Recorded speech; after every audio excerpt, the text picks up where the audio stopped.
my picture. Ah, kailangan i-show ni Mami kay teacher. What's that color? Nangangalay na bang kami? Kanina ka pa kasi nagsusulat alas 7 pa. Ang oras na alas 9 na. Next. Ano sunod? Ano sunod? Ano idadagdag mong planet? The fourth planet. Ano yan? Huling. Araw-araw pa nga yung ginananawa siya. Mars. Saan ang Mars nakalagay? Doon. And then?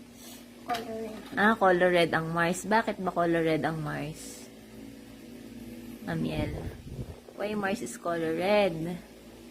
Color red and color white. Mars is red planet ba? Yes. And then next? What's next? Kulang pa. Fifth planet. Ano ang pang fifth? Jupiter. Jupiter. Sige, lagyan mo. Rocks. You need the rocks. Kailangan may rocks pa. May rocks pala kasi maraming rocks sa Jupiter. Lagyan pa nga ng bato eh. Okay, nasa ng Jupiter dyan pag maraming rocks. Marami bang rocks in the outer space sa solar system? Yes. The asteroids, comets. Nasa na solar system? Nasa ang ano? Ano nga yun? Pang ilan nga yun? 1, 2, 3, 4. Pang fifth planet. Nasaan na? Kadami ng rocks. What will happen pag tumama ang rock sa Earth? Amiel. Explode. It will explode. Gusto mo bang tumama ang rock sa Earth? No.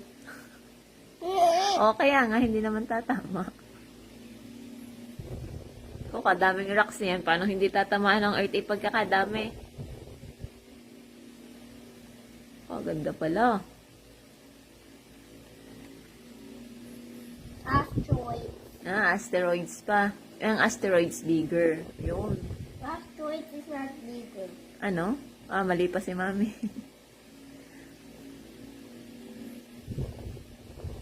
Ano kang gusto mo? Scientist ka paglaki mo?